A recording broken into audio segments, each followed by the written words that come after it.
안녕하세요. 화학세상의 화학세일즈맨 김건아입니다. 커피는 우리 삶에 어디까지 와 있을까요? 커피가 없었다면 우리 삶의 여유로움과 휴식의 참맛을 느낄 수 있을까 할 정도로 우리 옆에 가까이 다가와 있습니다.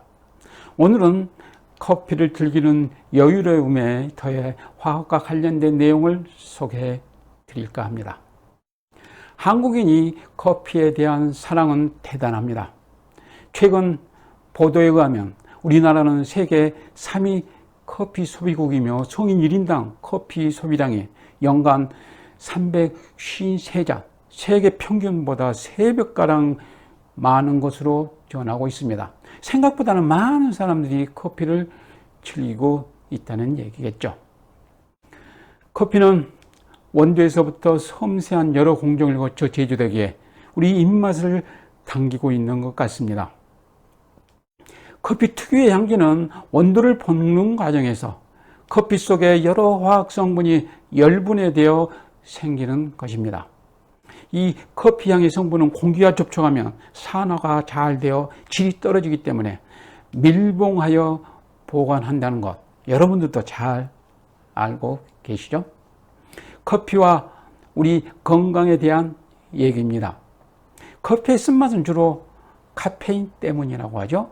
이 그림이 바로 카페인 분자 모형도인데요. 카페인은 커피에서 가장 중요하고 대표적인 성분입니다. 카페인 덕분에 커피의 풍미가 살아있고 사람들이 커피에 열광하는 것이라고 한답니다. 원두에 카페인이 보통 1% 이하 함유되어 있고요. 대략 커피 한 잔 약 200ml에는 100mg 정도 카페인이 들어 있습니다. 카페인의 독성과 중독성이 종종 문제가 제기가 되죠. 커피를 지나치게 많이 마시면 심장병 위험이 증가되고 불면증, 두통 등이 생길 수 있다는 것이죠. 카페인은 강력한 중추신경 자극제이며 독성이 있습니다. 카페인은 간에서 대사되며 체내 반감기가 3시간, 4시간으로 체내에 축적되지 않아 중독성은 없다고 알려져 있습니다. 커피 마시고 서너 시간이 지나면 또 마시고 싶어 하는 것도 이것에 기인된 게 아닌가 생각해 봅니다. 성인의 카페인 치사량은 약 10g 정도 추정되고 있습니다.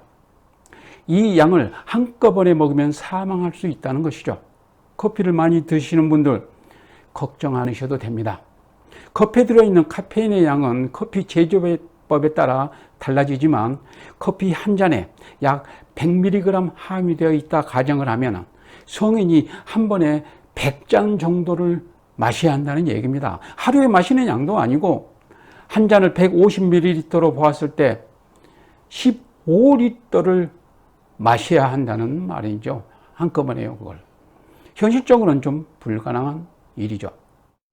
카페인에 민감한 사람을 위하여 디카페인 커피가 있죠. 디카페인 커피는 카페인을 제거하기 위해 발암성 문제가 되는 유기용질의 화학물질을 사용한 적도 있었습니다.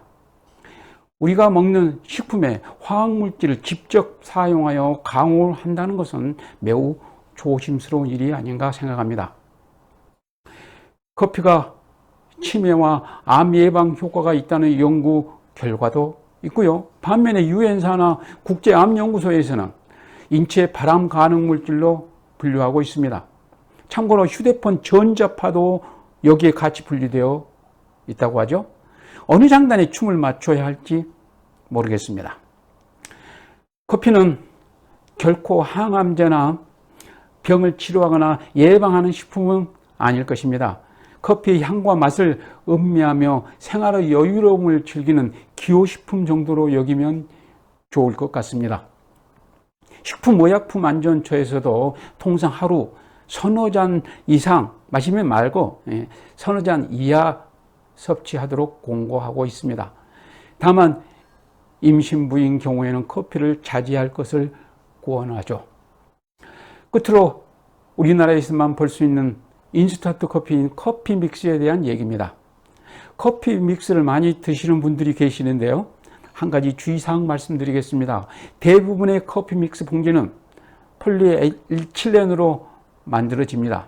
그런데 그 포장 봉지가 폴리에틸렌으로만 되어 있는 것이 아니죠. 제품의 변질을 막기 위해서 폴리에틸렌에 알루미늄 등의 금속 성분을 코팅을 하고 그 위에 상품명, 색상 이런 것들을 인쇄한 후에 다시 폴리에틸렌으로 마감 처리를 하죠. 문제는 이 봉지를 찢어 커피 믹스를 종이컵에 붓고 봉지에 찢어진 단면을 커피 젓는 용도로 활용한다는 것이 문제죠. 이 봉지가 뜨거운 물에 들어갈 경우 염료에 사용된 미량의 납이나 알루미늄 등 인체 유해한 성분이 녹아 나올 수 있기 때문입니다. 그래서 봉지를 이용한다면 봉지에 찢어진 쪽이 아닌 쪽을 사용하는 것이 좋겠다는 것을 꼭 유념하시기 바랍니다. 커피에 대한 얘기는 여기까지입니다.